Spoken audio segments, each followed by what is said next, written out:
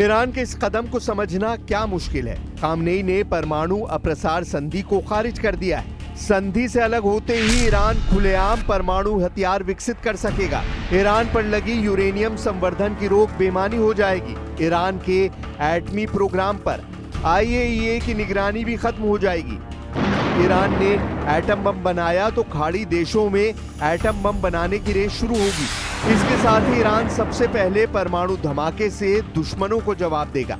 मतलब जिस युद्ध की शुरुआत ईरान को एटम बम बनाने से रोकने के लिए हुई, जिस युद्ध को इजराइल ने ईरान के एटमी अड्डों की तबाही के लिए शुरू किया, जिस युद्ध से ईरान के बैलिस्टिक मिसाइल जखीरे की बर्बादी तय की जा रही है, वही युद्ध एटमी युद्ध बनता जा रहा है। इजराइल जिस तरह ईरान के न्यूक्लियर अड्डे दहला रहा है, इजराइल ने जिस तरह ईरान के शहरों को जलाया है, उससे ईरान का सब्र जवाब देता जा रहा है। ईरान अपनी जान बचाने के लिए परमाणु बम का धमाका करने पर मजबूर होता जा रहा है।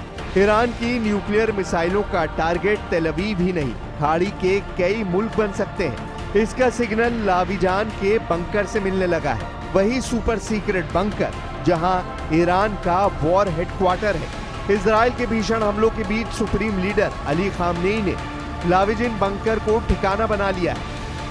लाविजान बंकर तेहरान में सुप्रीम लीडर के आधिकारिक आवास के करीब 16 किलोमीटर दूर है। इस बंकर की निगरानी ईरान की सेना करती है। यहाँ पर मिसाइल गिराना आसान नहीं है। लाविजान में ही ईरान के जमीनी सेना का मुख्यालय है और यहीं से पूरी जंग की मॉनिटरिंग की जा रही है। ग्लोबल सिक्योरिटी ऑर्गेनाइजेशन के मुताबिक लाविजान में ही मिसाइल प्रोडक्शन का सबसे बड़ा कारखाना है। लाविजान में ही ईरान की यूरेनियम साइट है जो अंडरग्राउंड बंकर में बनाई गई है। एजेंसी के मुताबिक इसे सबसे ज्यादा सुरक्षित यूरेनियम ठिकाना माना जाता है। अगर लाविजान में हमला होता है तो न्यूक्लियर रेडिएशन का खतरा बढ़ जाएगा।